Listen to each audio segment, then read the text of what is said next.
What do you think about what the possibilities that can happen at Cal for this basketball program having 1 year down, entering year 2?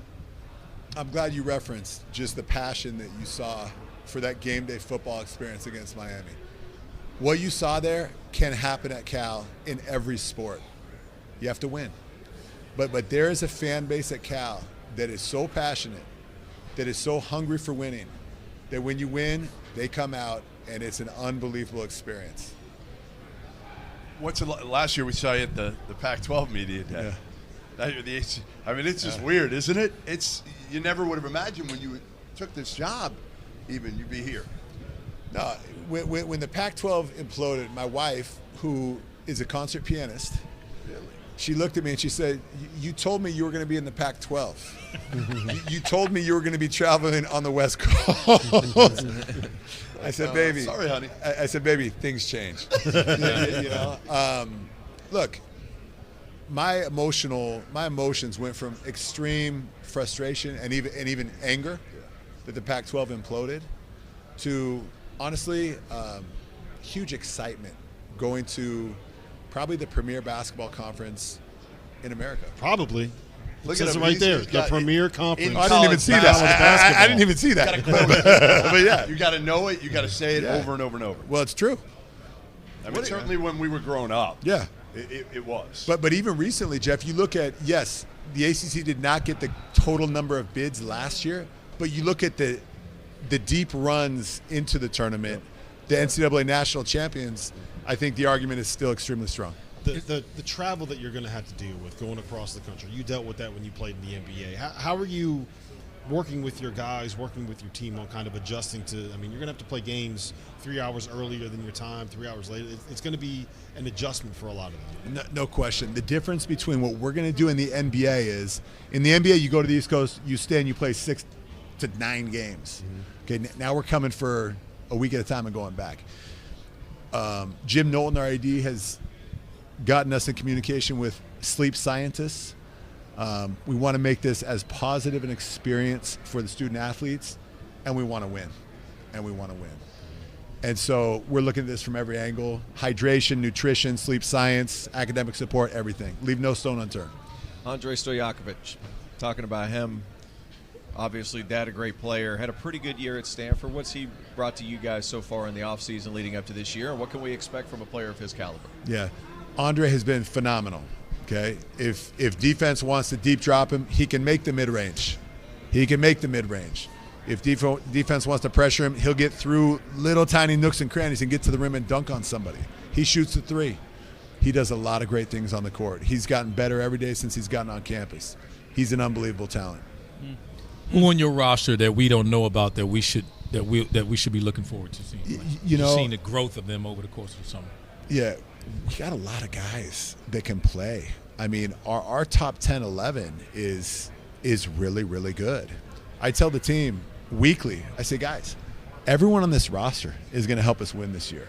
Yes, we'll eventually settle into a rotation, but injuries happen, off nights happen, turned ankles happen, and everyone's going to help this team win.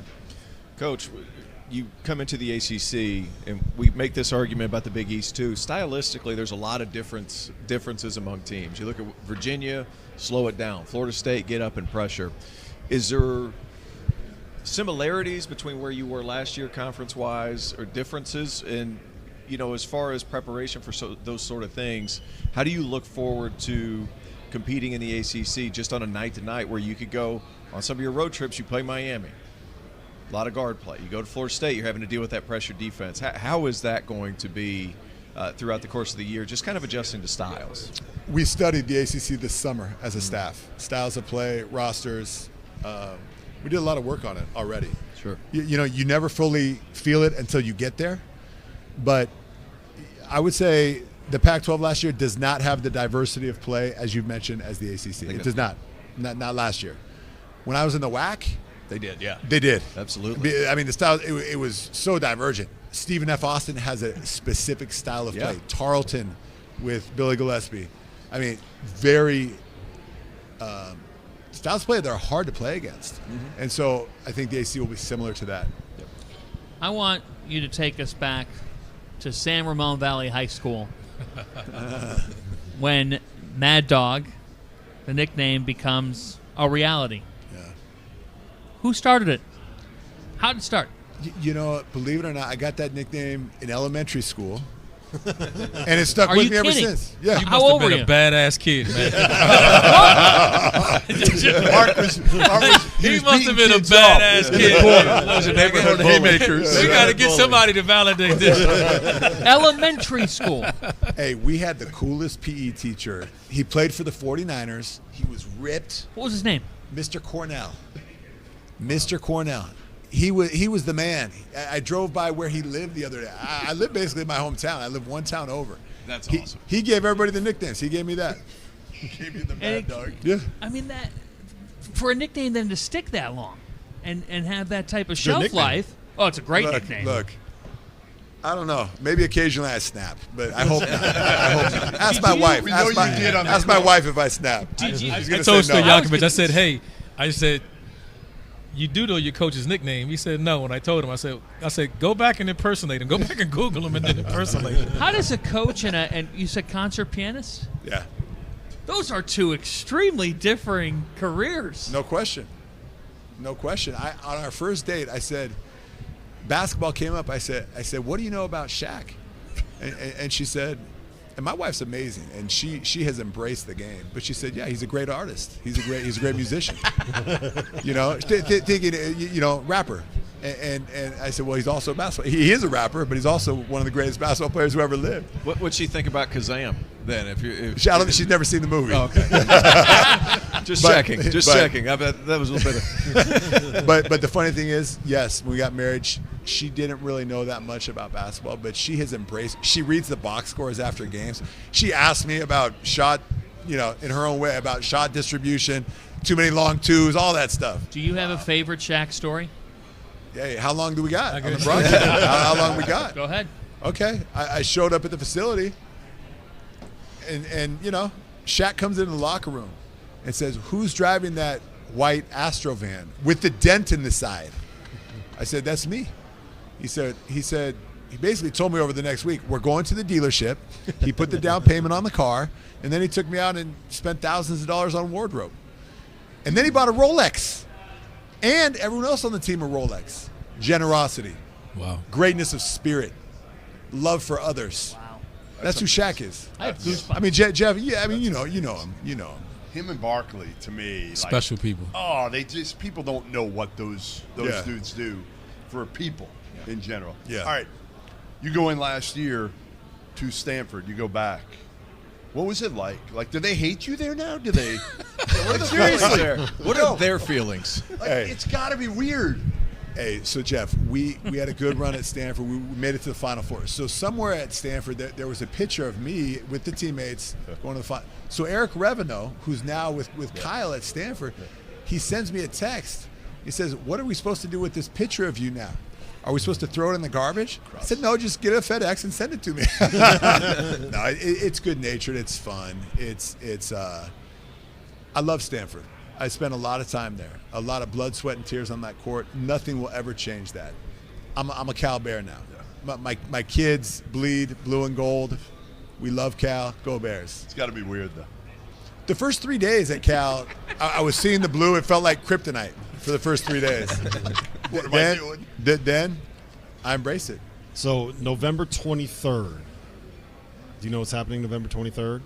A lot of things. Cal and Stanford play each other in football. That was Yep. Thanksgiving. Are you going to be wearing the blue and gold when they play? Oh yeah. He has yeah. to. Yeah. Where's his paycheck Rob. coming from? Oh, yeah. Right? No. This is Listen. an easy one. I'm just saying. Listen. Last year, I think it was after the USC win, Jaden Ott, the Cal running back, came down into our locker room. We were celebrating with our players. I'm walking around campus. I run into Fernando Mendoza, one of the truly great quarterback stories in this nation. The most approachable person you will ever meet. I think that's why the student body loves him so much. That's why his teammates love him. Because he's a regular, down-to-earth guy that goes onto the football field and is a magician. You know, and so there's this feeling of family at Cal that you really miss at a lot of schools. What sign were you holding up at game day? Which guy were you? What sign? I was with recruits. I had a hot dog in hand, and I was hanging with the recruits, and so that's what I was doing. Hey, Coach, back to your team. BJ Omot. What has he brought? I mean, big time scorer in North Dakota, long, versatile athlete. What can we look forward to with him? BJ Omot has been fantastic. He's been shooting the three extremely well. He's been attacking the rim. We have our own terminology for basically disruption on defense. Sure. And he lives and breathes disruption on defense. He's a phenomenal defender. And he's a great human being. Just a tremendous human being. You're so positive. You know that? You're such a positive guy.